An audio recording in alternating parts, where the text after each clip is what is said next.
So we had a pretty interesting thing happen. This entire event has massively popped off. So Stop Killing Games has reached 1 million signatures.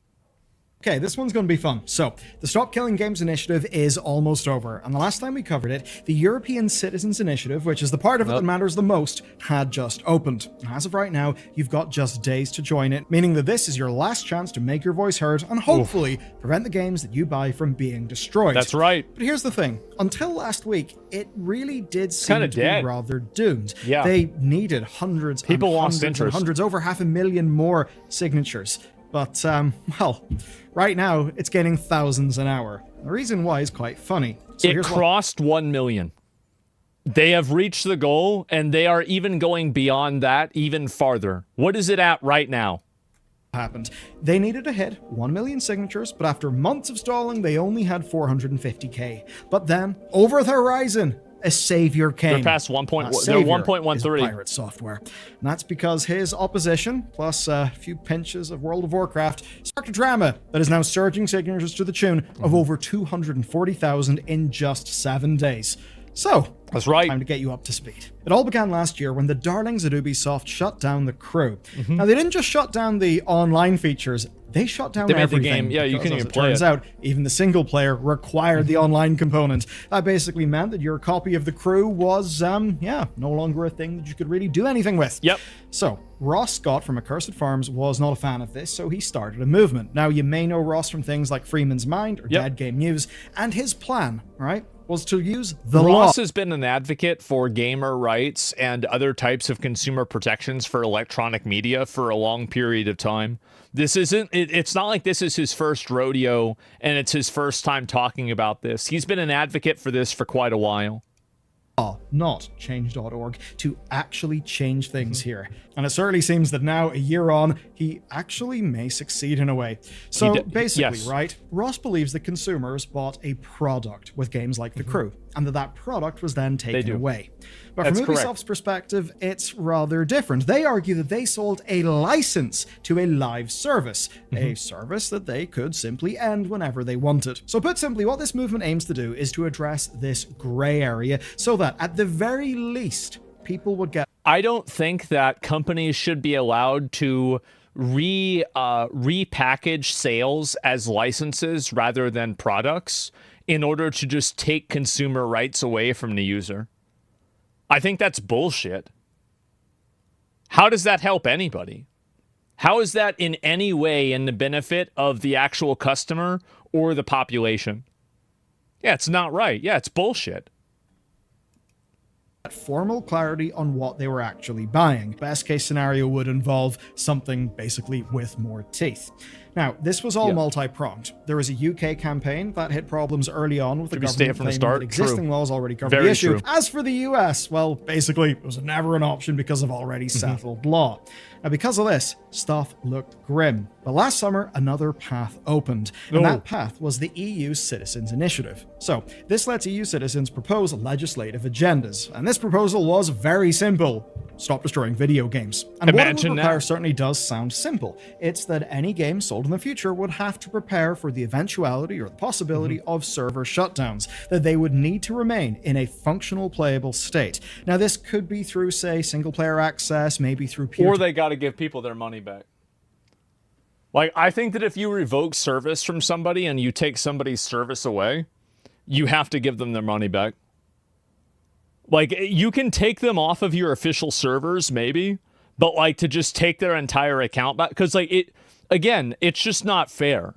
There's not really a balance of power between, like, the user or a, what do you call it? The user and the seller. Peer connections, it's completely distorted. Server stuff. You get the point, right? But actually, what's key right now is that at this point, the implementation details are actually not required. The way this works is that if it is successful, the EU will then have 6 months to respond, and if they say yes, then they will adopt a resolution, and that would guide EU activity. So at least moves things in that direction. Mean a whole bunch of new super hasty laws, but make no mistake, it would actually matter. And that's because EU Well, policy... it would get the ball rolling. It would not just like immediately, oh, we get the petition to 1 million signatures and then everything solves itself. No, it will take time for this to happen, but it at least begins that timeline. It starts the timeline. Has got global impact. I mean, it's pretty obvious now. Just look at Apple As and a Google. dev, I disagree with this. This all falls flat on intellectual property. I understand that, and I know that a lot of developers feel that way, but the way that you imagine intellectual property, I don't think is in the best interest of the customer. And I think that if you have a business transaction that's fundamentally not in the best interest of the customer, and it's predatory, problematic, or unfair in nature, then I think the government needs to come in and regulate it to make sure that the customer is being represented and treated in a fair way. So I understand that, basically, I don't agree with the current. I think intellectual property law and the amount of ways that a person can exercise intellectual property law right now, I think that it's too overreaching. It's way too overreaching, and it's not fair for an average person. For one example. Now, for this, all that's needed is... Or just don't buy it? No, I don't agree with that at all. I think that whenever, and the problem is that just don't buy it doesn't work when every other company inside of a market does the same thing and adopts the same principle. So that's called a cartel, right? Like you have price fixing and all of these other things that are against the law. Like, just stop buying something is nice to say, sure, but you're not existing. Like, there's a lot of people that have an illusion of a free market, but most markets are actually not very free at all. Just don't buy it. And also, by the way, just don't sell it. Like, if you can say just don't buy it as like a throwaway line, then I feel like I could say just don't sell it as a throwaway line too, right? Well, if you don't like the law, then don't make a game like that. So, 1 million you're at an signatures, impasse and there. B, a minimum threshold being passed in at least 7 EU countries, which basically just exists. So, I don't know. If the French all get together and want something that nobody else wants and only one country passes, then, hey, the EU's safe. Anyway, you get the point. That is the challenge. Those are the stakes. So here's what happened next. Going through the requirements, the regional thresholds do seem to be quite manageable, right? Yeah. Now, the 1 million signatures is That's quite a lot. I mean, a And hell it of a happened. lot. And success it there would fucking require happened. a That's what's multilingual crazy. international campaign, one that's actually centered on EU citizens.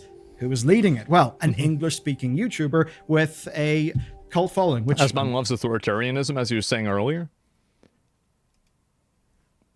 You see, you view it as authoritarianism. I view it as freedom from authoritarianism. Because, in my opinion, authoritarianism, what makes authoritarianism so scary is whenever it's tyrannical without the ability for the public to be able to have a recourse against it. So, for example, if you don't like the president or you don't like a representative in your country, or at least in the United States, you can vote to have that person removed. But the problem is that whenever you're having this with a company, you can't necessarily vote to have a company be removed. And when a company establishes a monopoly in a certain market, like, for example, Visa and MasterCard do in terms of payment processors, and then they apply their laws and their rules arbitrarily, or like the recent case with Epic and Fortnite and selling on the Apple Play Store, I think that you run into a big issue of authoritarianism with no accountability. Because authoritarianism is being exercised right now, but the people that have the authority are not accountable to the public. And that's what the real problem is. So the actual argument that I'm making here is not in favor of authoritarianism, it's actually against it. Because I want authoritarianism that is accountable to the public rather than authoritarianism that's accountable to shareholders. I mean in a positive way, just so I'm being clear. But basically, it's not a huge number of people. Now, this story obviously did cut through. Loads of people covered it, us included, and the early momentum was really strong. Yeah. Until it wasn't. Now, this is because some things fell through. One being... That's just the end goal of capitalism. Why are you discovering this now? Capitalism is one of the greatest things, and it's the best social and economic system in the entire world. And every country that doesn't adopt capitalism is a awful third world shithole that you would never want to live in. And even countries like China are adopting capitalism in multiple other ways, and you are naive to think otherwise. Capitalism has brought an untold and unfathomable amount of wealth to the entire world, and it is the premise of the entire identity of Western civilization. So if you don't like capitalism, go move to a shithole without it. But you won't, because you know capitalism is a good thing. As with anything, if you drink too much water, you'll drown. Is water bad? No, it's not. Feature anything can be God's overdone. Newsletter that was tanked by that company having layoffs. Even Heineken, yes, Heineken, the beer people, wanted to include the campaign in their marketing, but only after the petition ended. But there is another one, and I think I know it's the one you want me to talk about. Yes, it's the pirate. Oh. Okay.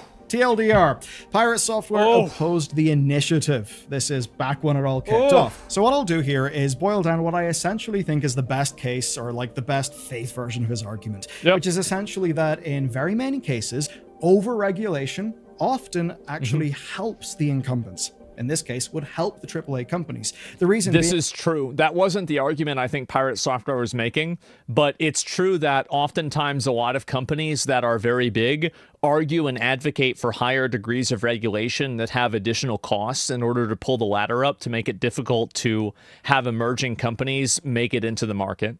This is very common. That they would it's like, for example, like think of it in World of Warcraft, whenever you get to item level like 600 and then you make it to where after that the only people that can join your raid are also item level 600. Well, that's what happens basically. The only companies with the resources to actually overcome the regulations. That is actually a fair enough, reasonable argument. But I think in practice, it's fair to say that Pirate Software, in his 2 videos, was not really steel-manning his opposition. There were some errors. Wasn't really a great situation. But really in this story, there's a key thing to remember. The initial, I'll say drama, let's just say hot public disagreement, that was where it happened when, let's just say, his internet stocks were in a slightly different and altogether more healthy place. It did. Since then, he was involved in a major World of Warcraft drama, which I will cover shortly. I don't like doing drama. It's crazy how bad that drama affected him. It is actually insane. I don't think that I can, like, I don't know the last time that somebody had video game drama negatively affect them that much. But in this case, it does actually inform how the news would play out. As for the initiative, well, by the following April, signatures were just sitting at 425k. That's not even halfway, and only 25,000 signatures had been added between April and last week. So it basically was dead in the water. Momentum from the previous summer had completely fizzled out. But then, with only weeks to go, Scott posted his video. Everything changed. The end of Stop Killing Games. It's a fairly dramatic, somber title for a video, and one that is fair. It absolutely did appear to be dead. It was a final plea and an explainer made by a very, very tired-looking man. It was clear to me that the campaign had taken its toll. Scott admitted as much. One choice quote, "It's like asking someone with severe dyslexia to write a book report on war and peace. I am the wrong person for that job." I think that does speak to the absolutely mammoth amount of work that doing anything like this would actually require. But it's not all that Scott said. He took aim at Pirate and he explained point by point, right, how Pirate's coverage was, in his view, not at all a fair representation of the overall initiative, its goals, its specific language, and I would say from my read of it, I think Pirate almost immediately jumped straight to some worst case outcomes of a maximalist version of the campaign. Of course, we can add to that an interpersonal level to all of this, you know, the usual emotional reactions, hot words. But if it was just that, if it was only that, well, what happened would not really be what has happened. So let's talk about World of Warcraft.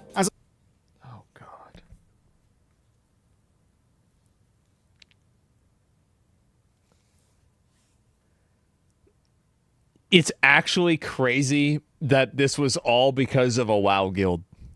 This was nuts. Oh my fucking god. As I said, I hate covering drama, but today Yeah. it is actually relevant because basically It all comes is back the to WoW. kindling. I think what we're seeing with this initiative would not really have played out if these World of Warcraft related events didn't play out the way that they did. Because basically, this is why people. That is what happened, is that as soon as the WoW event happened and people got really mad at him, then it got really popular to make negative content about him. Then people went back and they brought up like that Maldavius fig tree stuff. And then they brought up him doing those playthroughs and people thinking that it was inauthentic. And then they brought up what else besides that? Oh, the voice changer thing. And I think there was like a couple of other things. Yeah, Ashes of Creation, where he pulled that mob, and Ashes of Creation. Like a lot of stuff, right? So it kind of, it was like a domino, basically. It was topic after topic. Yeah, exactly. People went crazy about it. As soon as people realize that you can get positive feedback on social media by being negative about a person or a topic, it creates a feedback loop that multiplies that amount of negative feedback or negative sentiment by like 50x. Because people want social media attention, and so they go after it by adopting these causes and saying these things. Whereas in a lot of cases, if this was happening in a private situation, you know, any of these dramas, like, you know, even like the big ones, would probably not be taken very seriously on an interpersonal level. But on the internet, they're taken extremely seriously because there is clout to be gained. And this is not something that's unique to Pirate Software. It's a phenomenon that happens on the internet. And it's happened to me multiple times too. So I've seen it happen. I've been on the I have farmed other people for this, and I have been farmed for this. Sometimes you're the farmer, other times you're the crop. That's the way it goes. It's a rough and tumble world out there, and if you can't stand the heat, get out of the kitchen. That's the way I see it. Ready, willing, and even excited to hop back into the fray and to pump all of this up. So here's the TLDR. OnlyFanked is a WoW Classic hardcore streamer content guild. That's a lot of words, but basically think of it as a reality TV show where dozens to hundreds of hours of gameplay are at stake because when a character dies... It's like Love Island, where instead of everybody having sex, nobody does. It is dead, just that that character has got lots of fans in Twitch chat and some sort of big name behind them in the form of the streamer. Pirate, along with other streamers, were doing a dungeon in this game. And that dungeon went poorly. People died, and of course, whenever they died, that means they lose their characters that they progressed. Now you might be thinking, so what? A World of Warcraft dungeon run went bad and people lost their characters in a hardcore server. Why is that a news story? Well, there absolutely is a reason why. So it was broadly seen that he went very much every man for himself mode, trying to save his own character and really to the detriment of his teammates, a few of whom died. Now at the time tensions were high, and those tensions were pointed at Pirate Software, both from viewers and from his fellow party members. Yeah, Chance kicked Pirate out of the guild. The large majority of the guild felt uncomfortable doing it. It put Chance in a pretty weird position. I mean, as I said, after seeing this happen, and in my opinion, I think that like, I could tell that OnlyFangs 2 was going sour, not when the pirate stuff happened, but when the S-Fan stuff happened. There was like an entire hate community about S-Fan dying in Classic WoW. Like, you can just search this up on Reddit, but there was a huge community that was dedicated around shitting on him and hating on S-Fan. The what? Yeah, it was really, really cringe, right? And like, oh, S-Fan's bad. He doesn't know what he's doing, right? And it's like, I mean, it's a video game. Like, I can't really give a fuck about this, but it was funny. Well, it was funny, but the problem is that when you allow that type of hostility into a community, that hostility manifests in different ways. It's not like it's only going to apply in one circumstance. It will then apply on other people. They hated on everyone, bro. They did, but S-Fan was one of the prime targets for it. Let's be fair. And so, but no, you're definitely right. And so, like, after it happened to S-Fan, what happened to Pirate Software made a lot more sense. It'll grow and spread, yeah. And what followed was, I think, to put a very messy thing in simple terms, in an emotional sense, the opposite of saying, shit, my bad, I'm sorry, I absolutely could have done more there, my bad. Basically, owning the L, doing so in public, and doing so in a way that feels authentic. Of course, that, feels authentic because it actually is authentic.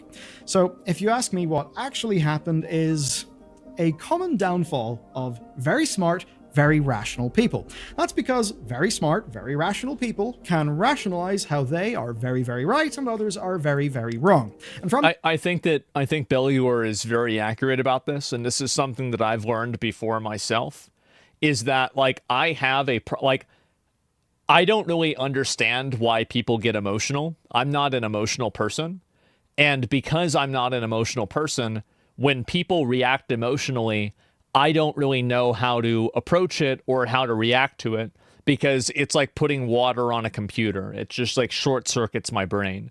I'm like, what's wrong with you? Why are you thinking like this? Why can't you just think about this normally? How many people have been accused of being Zionists because they think that Ethan Klein has a reasonable claim to against fair use for Denham's, Frogan, and Caseytron?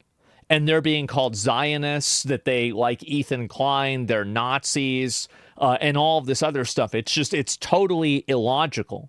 And what I've learned is that people are just simply not logical. The strongest argument isn't an argument. And because of that, people like Pirate Software fall into the trap of trying to logically reason with people that do not want to be reasoned with. Yet you're wrong. You can, but they have to be open for the conversation to change. I'm talking about in a general sense, not in an individual sense. In a lot of cases, on an individual personal level, you can change people's minds. But once people get together in groups, it's like the Men in Black quote, "A person's smart, but people are stupid." I think that the more people and the more momentum a mindset has, the more one-dimensional it becomes, because it has to cater to that increasingly lower common denominator. So yeah, no, I could talk about this a lot, because it's group psychology, basically. And I think that Belluar, the reason why is I really think Belluar had a great insight with this. And it's something I've never heard discussed before. It's that when you try to apply logic to some situations, many people are just simply unwilling to hear it, even if you, and this is what happens to me, even if you can prove, I had this happen with my mom, for example. I would tell my mom whenever I was 8 and 9 years old, I said, "Why are you smoking cigarettes? Cigarettes are going to kill you. It says cigarettes kill you. You know cigarettes are going to kill you. They're expensive and they're killing you. Why would you want to kill yourself?" And she just kept smoking cigarettes, and I could just never understand that. It never made sense to me. Why would you do this? And it transcended all rationality in my mind. I still, even to this day, I can't understand it. And so it's hard to stop. Well, it's hard to do a lot of things. It doesn't mean you just shouldn't do it, right? And so that's right. It's not a choice. Well, there's plenty of people that choose to stop smoking. Many people choose to stop smoking. They do it every day. But she just wasn't one of them. And so anyway, I just couldn't understand it. And that was probably the first time that I came into conflict with this. Other people think, and to not have a holistic view of a situation. I mean, to put it in very simple terms, people thought he came off really defensive. And what all of this meant was fuel for the fire, an abundance of fuel. And I've got to imagine that from Pirate's point of view, it really must have looked like the entire world was against him. Well, they were. Per the dynamics of Twitch, it was an incredible content event. And the reality is that once people are against you, it's very hard to change minds. Especially when, as I think Pirate was, you're feeling... Somebody says, remember you saying anything, best way I could explain it to you as a non-smoker, cigarettes are a smoker, what soda is to you. Yeah, but my mom was a Catholic, and I remember I said to her, I was 8 or 9 years old at this time. I said, if killing yourself makes you go to hell, then wouldn't you go to hell for doing something that's killing yourself? And she's like, yeah, I don't know. And I had thought this up, and I was like, okay, this is going to convince her to stop doing it. Didn't work. That's a bad analogy. Well, I'm just saying, it's just using logic. But yeah, and addiction doesn't care. Yeah, it doesn't. People do not follow logic. Quite defensive, and you're very much feeling the toll of thousands of angry people being very angry at you in just about every way they can. Meaning that, yeah, some people were, let's just say, going beyond having just a civil disagreement. Now, after that point, Now, it's also 8 or 9 years old, There was a right? clip of an Ashes of Creation raid pool that sparked a bit of a drama. There were then accusations of pre-watching games in order to look better on stream. There was critique of his Blizzard credentials and a whole lot of different things. Basically, he turned into somewhat of a punching bag. Now, to, I suppose, try and work through some of this, he did a session with Dr. K. I think it was a pretty enlightening one. It certainly is, I'd say, a good listen. It essentially did get into why he reacted the way he did, the way that he actually felt. I'm not going to paraphrase here too much beyond just what I've already said. That's my takeaway. So I'd recommend, if you want more texture, more understanding of this story and the social dynamics that made it play out, give Dr. Let's see here. I agree that the raid made the half game, I think, behind his stance on stop killing games is extremely biased. I think that people were unhappy about his stance because he came at it from the perspective of a developer. And most players don't care about a developer's perspective because they're not developers. K's video watch. But as it pretty pertains to simple. the Stop Killing Games movement, I think you can see how, well, whenever there was the initial disagreement of Ross, pirate stocks were looking pretty good. But then he was involved in several major dramas. These dramas led to hundreds and hundreds of thousands, perhaps millions of people maybe finding out about him or having a changed opinion of him. There were a lot of videos talking about, you know, mistakes, examining everything. And that's why right now, before this video, when I just searched for pirate software on YouTube, here's what I got. We've got the pirate software unraveling featuring a game developer, 211k views. A Josh Strife Hayes reaction, 204k views. An Axeman video, 586k views. An Upper Echelon video, 266k views. One from Moist Critical, 3.1 million views. And that is just the top few search results. Yep. We're talking about millions of views here. A lot of people. While so many of these were rooted in the dramatic aspect, obviously they were related to Stop Killing Games, and they all painted Stop Killing Games in a positive light. And what that essentially meant is that now you didn't need to be a game preservation enthusiast to know that Stop Killing Games exists. All you needed was a path. This is actually a very good insight from Belluer again. This is a great video that he made. He's saying that the hate on pirate software that made him oppositional to Stop Killing Games made the initiative more accessible to more people. This is a very, very good insight. Interest in one of the larger ongoing dramas. I think he's right. Of course, even if you didn't have that, social media algorithms do know how to find you if you could be interested in it. Yeah. All of that means a humongous megaphone. And so far, it absolutely seems it's done the trick. We've went from almost certain failure at 454k signatures to, at the time of writing this video, 714k. And at the time of now it's at recording, 1.1 it was only million. a few hours later, 737k Jesus. signatures. Now that basically means that they need less than a day afterwards. 263k in about 30 days. And obviously, if this rate holds just a little bit longer, they'll absolutely make it. Or will they? Because here's the thing. They do actually need consistent, legitimate signatures. Yep. The reason why is fairly simple. Fake ones could be stripped out. Overexcited Americans having fun with a VPN, I don't know, could probably try to sign up for this. Wouldn't help the initiative. It would probably get scrubbed. And, well, so it was definitely not a good thing. Can't thing. sign an EU petition. So it's not a guaranteed thing just yet, but it certainly is looking like it's going to pass 1 million. Now, what happens if it succeeds is basically this. The EU Commission will consider further action. That could be legislative action, or it could just be guidance on existing consumer laws. Now, no matter what, the industry would have significant input, but regardless, we would get a formal statement on the matter and its legality. And that's actually a powerful starting point for future conversations and new laws. Yeah. But here's the thing, it gets even better.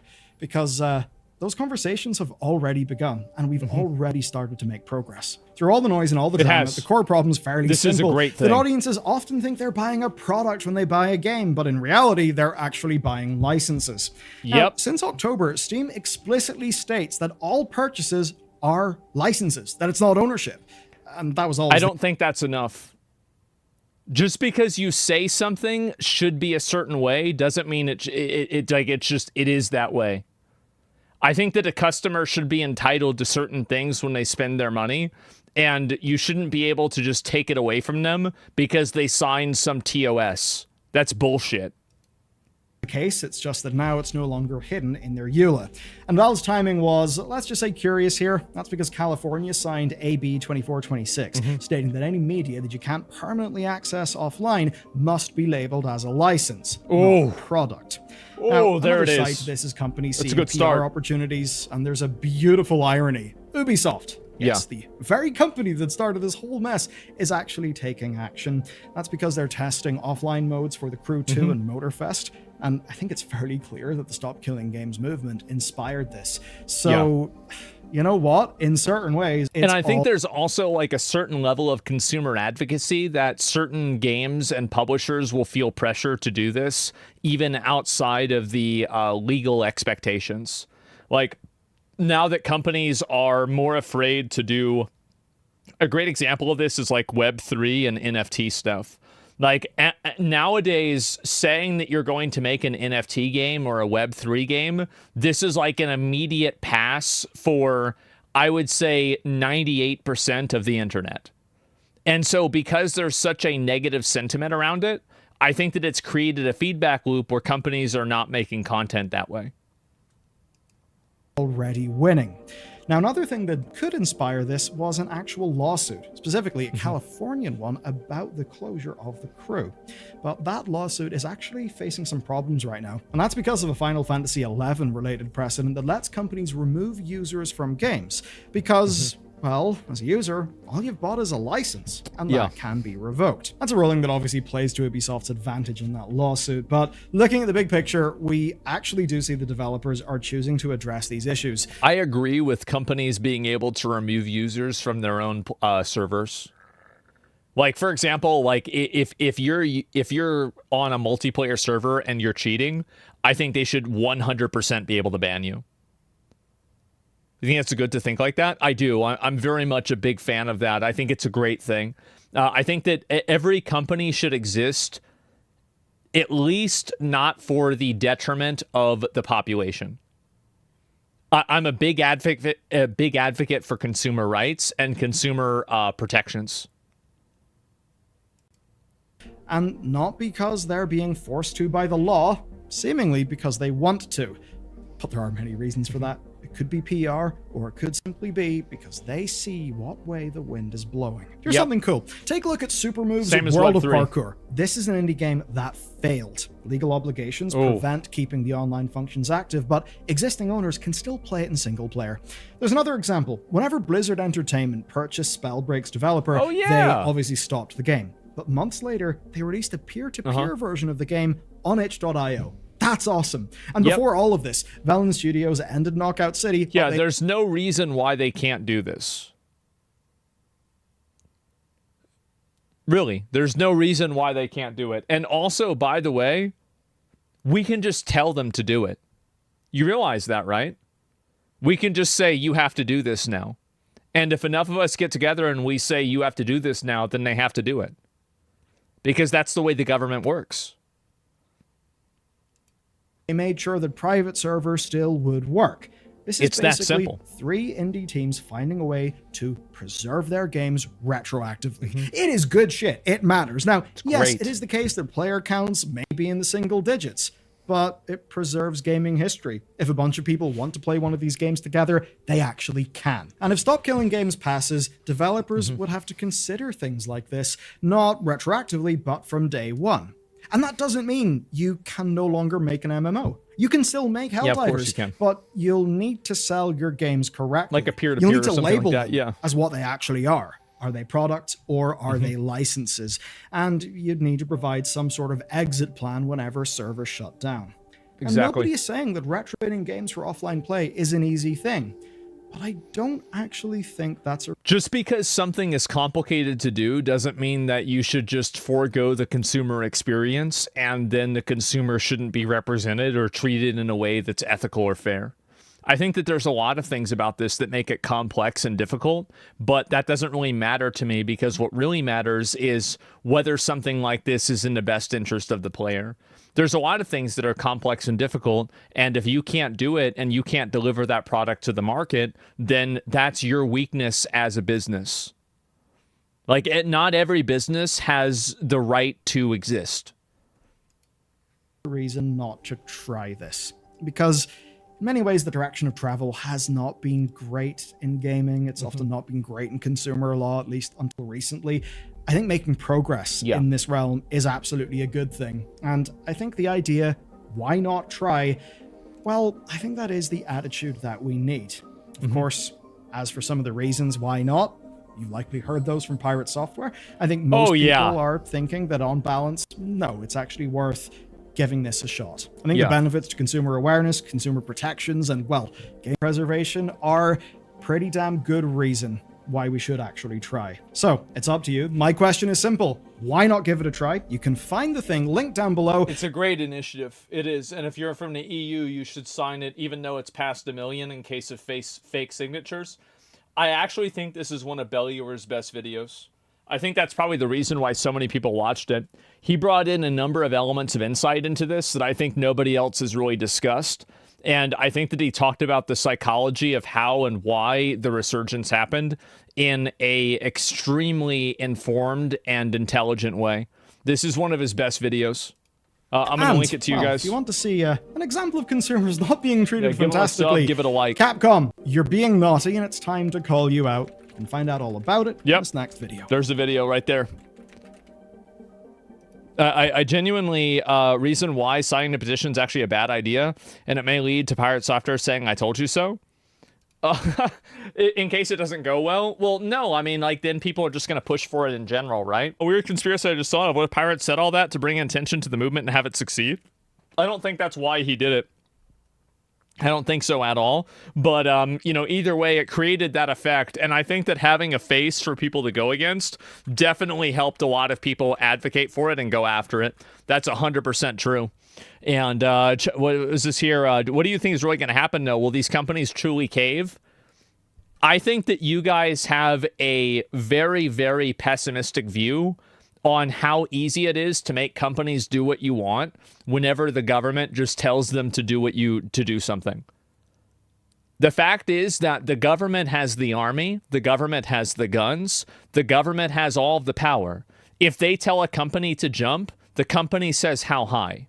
That's it. And if they don't say how high, then they do what they do to that guy from Telegram. They just put the motherfucker in jail. And then the next person does it. That's it. It's that simple. It's so fucking easy. They have to follow the law, and if you don't, they shut you down. That's the way it is. Apple cable is the best example. Yeah, Apple wanted to make their own charger cable, and then they said, no, you have to just use a basic USB-C cable. And you know what they did? They did a USB-C cable. It's literally that simple. You can make them do whatever you want.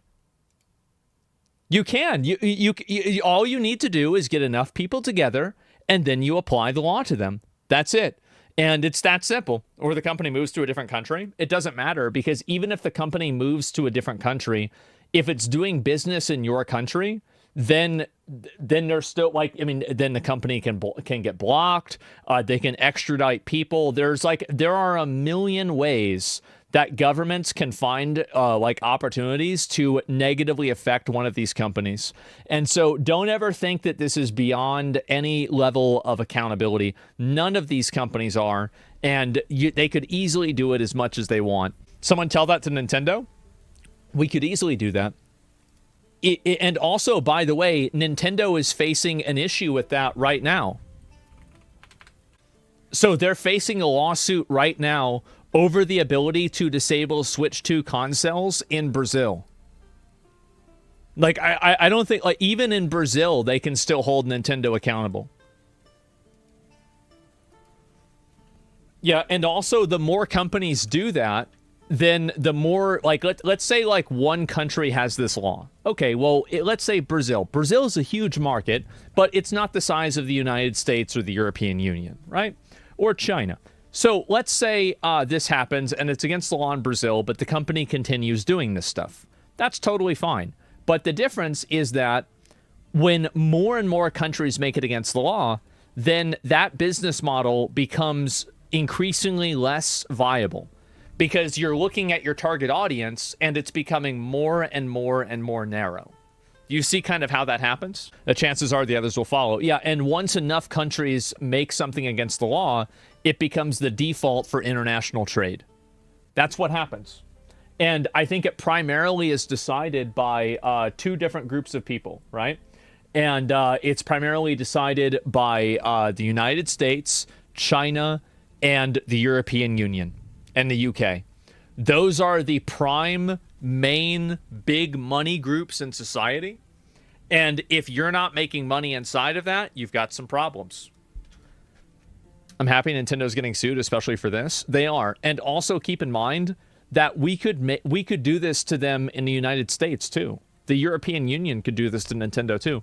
There is no limit of what you can do. If you get enough people together, you can do anything you want.